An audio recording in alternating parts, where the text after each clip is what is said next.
குறிப்பாக புரட்சித் தலைவர் 1972 இந்த இயக்கத்தை காணுகிற போது அவரை கழகத்திலே தூக்கி எறிகிற நேரத்தில் இதே நிலை அன்றைக்கு உருவாகியது. அதே போலதான் தமிழ்நாட்டில் ஆளுங்கிற கட்சி 2 கட்சிகளே இருக்க வேண்டுமா? ஆளும் கட்சி ஆண்ட கட்சிகள் தமிழ்நாட்டிலே இருக்க வேண்டுமா? ஏன்? ஒரு புதிய வரலாற்றை படைப்பதற்கு ஒரு தலைவர் தேவை என்ற முறையில் இன்று மக்கள் மட்டுமல்ல இளைஞர் உள்ளங்களிலே நிறைந்திருக்கிறது என்பதை நாம் கண்கூடாக பார்த்துக் கொண்டிருக்கிறோம். ஆகவே ஒரு புதிய வரலாற்றை படைப்பதற்கு, புதிய தமிழகத்தை உருவாக்குவதற்கு அவர் எடுத்துச் சொன்னதைப் போல அந்த பணிகளை நிறைவேற்றுவதற்கு முழுமையாக நின்று மக்கள் சக்தியோடு ஆட்சி கட்டிலே அமர்வது எந்த சக்தியாலும் தடுத்து நிறுத்த முடியாது என்கின்ற வரலாற்றை உருவாக்குவதற்கு நாங்கள் அனைவரும் அதற்காக உறுதுணையாக இருந்து அயராது இரவு பகல் பாராமல் அந்த பணிகளை மேற்கொள்ள இருக்கிறோம் என்பதை நான் பணிவோடு தெரிவித்துக் கொள்கிறேன். வாக்காளர் பட்டியலை பொறுத்தவரையிலும் 97,37,812 பேர்கள் நீக்கம் செய்யப்பட்டிருக்கிறது. அதை குறிப்பாக குறிப்பிட்டிருப்பது இறந்து போனவர்கள் ஏறத்தாழ 30 ஆண்டு காலத்திற்கு முன்னால் இறந்தவருடைய பட்டியல். அதே போல வேறு இடத்திற்கு சென்றவர்கள், ஷிப்டிங் என்று சொல்வார்கள், வேறு இடத்திற்கு சென்றவர்கள், ஒருவரே 2 இடத்தில் பதிவு செய்வது டபுள் என்ட்ரி என்று சொல்வார்கள், இதையெல்லாம் நீக்கப்பட்டிருக்கிறது என்று குறிப்பிட்டார். இருந்தாலும் கூட அதில் கவனம் செலுத்தி உண்மையிலே வாக்களிக்கக்கூடியவர் யார் என்பதை அறிந்து அந்த பணிகளை நாங்கள் மேற்கொள்ள இருக்கிறோம். அது 18ஆம் தேதி வரையிலும் அதற்கான நாட்கள் கொடுக்கப்பட்டிருக்கிறது. ஆங்காங்கே நடைபெறுகிற முகாமில் அந்த பணிகள் வேகமாக செய்வதற்கு நேற்றைய தினம் தலைவருடைய கட்டளை ஏற்று மாவட்ட செயலாளர் அனைவரும் அங்கே வருகிறது அந்த பணிகளை மேற்கொள்ள இருக்கிறார்.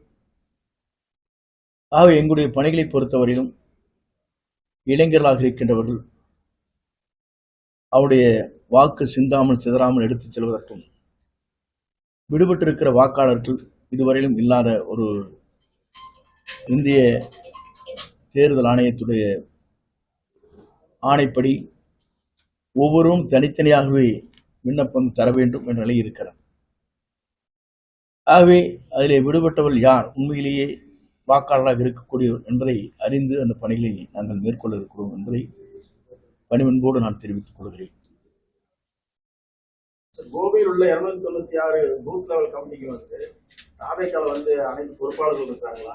எப்படி இந்த வாக்காளர் சேர்க்கையை எப்படி நடத்த போறாங்க?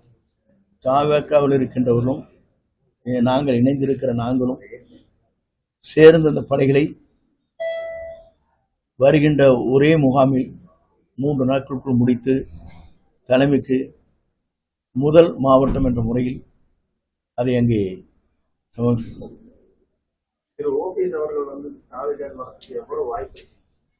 அவரை பொறுத்தவரையிலும்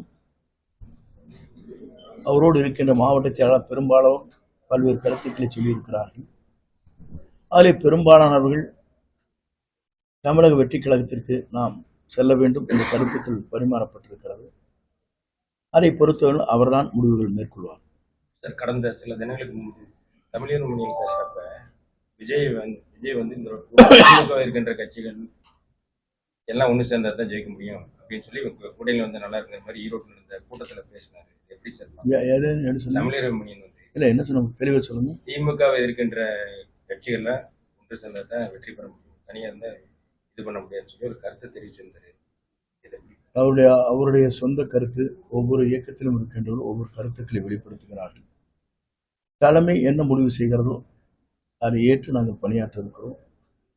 குறிப்பாக ஈரோடு நடைபெற்ற மாபெரும் பொதுக்கூட்டத்தில் 2 லட்சம் பேர் கலந்து கொள்கிற அந்த நிகழ்ச்சியில் தெளிவாக அவர் தன் கருத்துக்களை பிரதிபலித்திருக்கிறார்கள். 2 கேள்விகள் கேட்கப்பட்டது. அதற்கு அங்கே கூட்டத்திலே வந்த அனைவரும் கரையோசையோடு நாம் எதிர்காலத்தை என்ன செய்ய வேண்டும் என்பதற்கு 2 விளக்கங்கள் தரப்பட்டிருக்கிறது. பத்திரிகை கூட வந்திருக்கிறது. அதுதான் பொருத்தம். சார் கன்னியாகுமரியில கூட நேத்திக்கு முந்தின கிறிஸ்துமஸ் விழால ஆதவ அர்ஜுனா வந்து காங்கிரஸ் எம்எல்ஏட்ட ஏதாவது பேசணும்னு சொல்லி சொல்றாங்க. பேச்சுவார்த்தை ஏதாவது நடக்குதா? ஒவ்வொரு இயக்கத்தை சார்ந்தவரும் ஒவ்வொருவரோடு கலந்து பேசுவது வழக்கம். நட்பின் அடிப்படையில் தேர்தல் கூட்டணி என்பது